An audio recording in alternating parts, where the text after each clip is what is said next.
Imagine you are trying to train a simple AI, like an algorithm that recommends which movie you should watch next. To make the AI accurate, you have to perfectly tune dozens of different dials. How much weight to give the release year, the user's watch history, the director. There are millions of possible combinations.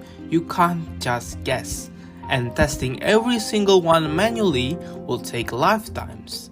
So, how does a computer actually solve a problem like this?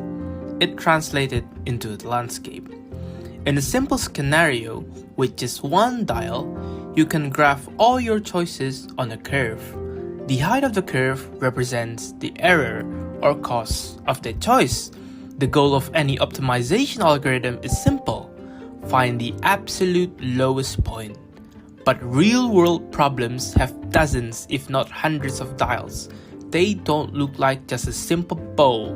They look more like this.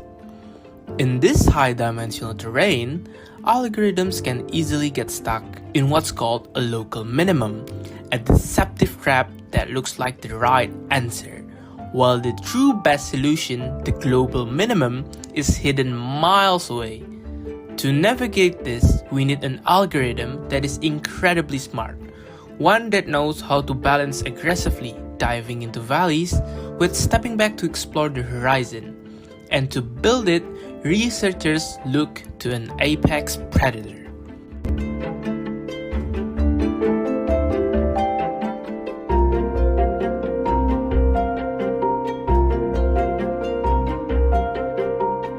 When Komodo dragons hunt, they follow a strict, fascinating social hierarchy. The biggest, strongest males get first priority. They rush directly to the center to exploit the food source. Next is the female. She hangs around the middle, balancing her time between mating with the best big male or wandering off to forage elsewhere. But the real genius of the algorithm comes from the lowest tier, the small males. If the small male walks directly toward the food, he risks being cannibalized by the big males. So to survive, the small males perform a unique movement known in Japanese as Mlipir. Instead of moving directly, they walk tangentially. They skirt the edges of the territory.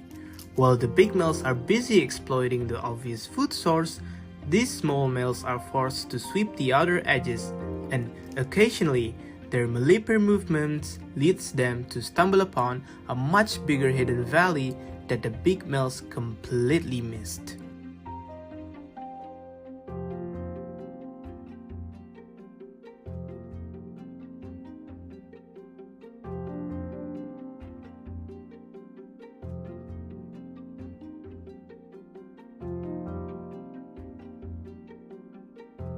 Now that we understand the roles, let's look at the math that drives them.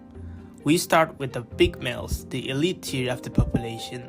Their movement strategy is called Hile, high exploitation, low exploration. Their job is to dive deep into a good solution once it's been found. Mathematically, every big male looks at those ranked higher than itself. It draws a vector, an attraction force, that pulls it towards the leader. But there's a catch.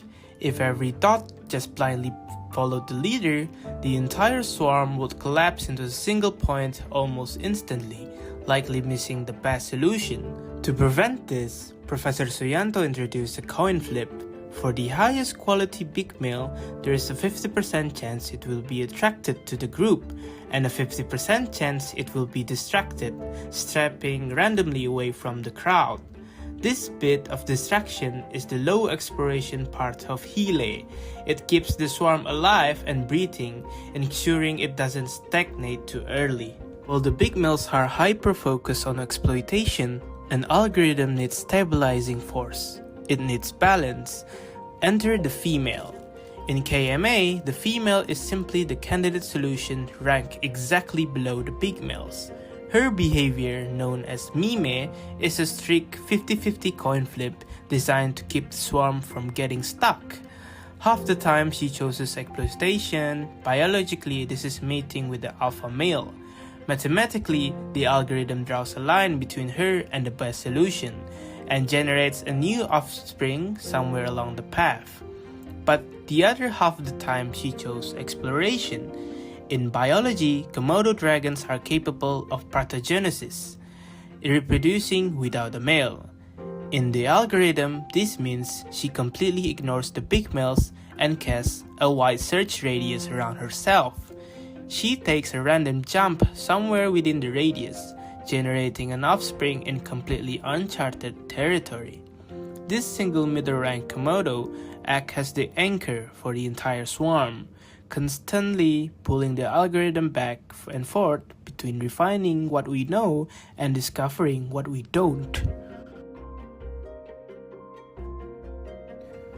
Finally, we reach the bottom of the hierarchy, but arguably the most critical part of the algorithm, the small males. Professor Suyanto and his team designed their movement Lihe for one specific reason: to escape local minima. If the alpha males get trapped in a fake valley, the algorithm fails. The small males are the swarm's insurance policy. To survive, they must avoid being eaten by the big males. Mathematically, KMA forces this evasion using the Mlipir rate, represented by the letter T. When calculating its path to a better solution, the Mlipir rate acts as a filter, literally deleting parts of the movement vector. If a small male wants to move diagonally to reach the center, the math forces him to only walk horizontally or vertically. He Mlipirs, skirting the edge of the territory. Because they are forced to take these wide tangential detours, they end up sweeping across massive amounts of unexplored territory. And eventually, one of these forced detours leads a small male right to the edge of the true global minimum. So our small male just took a forced Mlipir detour and stumbled onto the edge of the Davis Valley on the map. What happens next? In many older algorithms, your role is permanent, but KMA is strict meritocracy. It relies on dynamic ranking. At the end of every single generation, the algorithm pauses. It recalculates the fitness score, the exact altitude of every single Komodo on the board. Because our small male is now standing at the lowest point, he shoots straight to the top of the leaderboard. Instantly, his status changes. The green dot flashes and turns brilliant red. He is the new alpha male. Meanwhile, a former big male who took a random step into a worse position gets demoted, dropping down the ranks and turning green. This constant shape-shifting is the secret to KMA's speed. The roles are temporary. The moment a scout finds a better territory, the hierarchy shifts, and the entire swarm immediately pivots to exploit that new discovery. But what happens if the problem is highly multimodal? What if there are hundreds of deceptive valleys and the entire swarm gets completely stuck? If the alpha males stop moving, the small males have no good reference point and the algorithm stalls. To solve this, KMA has a built-in monitor. If the swarm fails to find a better solution for 2 consecutive generations, it triggers a self-adaptation protocol. The algorithm instantly generates a micro-swarm of 5 completely new Komodos. These new individuals are spawned directly around the best big male and then scattered outward, aggressively searching for unique, undiscovered combinations. Conversely, if the swarm is doing great and aggressively walking down a steep hill, the algorithm recognizes that it has too much dead weight. It deletes the 5 worst performing individuals to focus all its computing power purely on exploitation. When we combine all this individual mechanism, the aggressive exploitation of the big males, the balancing anchor of the female, and the forced Mlipir exploration of the small males, we get the true Komodo Mlipir algorithm. In the very first generation, the algorithm evaluates the terrain and instantly assigns the hierarchy. As the clock starts, the swarm comes alive. You can see the big males aggressively pulling the core of the swarm down into the nearest valleys, trying to exploit a good solution quickly. But look at the edges. The small males are forced outward, malipiring across the high ridges, completely ignoring the pull of the trochal trap. Suddenly, a small male stumbles into a much deeper crater. Dynamic ranking kicks in. He flashes red, the old leaders are demoted to green, and the entire swarm violently shifts its center of gravity. If the swarm gets stuck on a plateau, the microswarm deploys, scattering new scouts across the map like a flare. It is a beautiful mathematical dance of balance, constantly shifting shapes until every single Komodo converges perfectly on the global minimum. But no algorithm is perfect. As powerful as KMA is, Professor Suyanto himself noted that it has one major kryptonite: perfectly flat areas. To understand why, we have to look back at the math.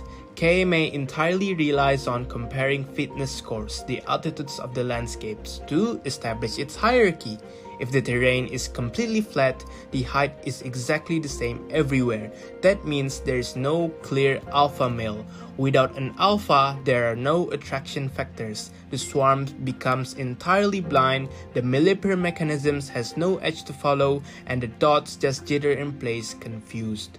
In computer science, the no free lunch theorem tells us there's no single perfect optimizer for every problem. But by studying the brilliance of nature and translating the survival instincts of the Komodo dragon into elegant mathematics, algorithms like KMA brings us one step closer to solving the impossible. Thank you so much for watching. If you enjoyed this breakdown of the Komodo Mlipir algorithm, leave a like and I'll see you in the next one.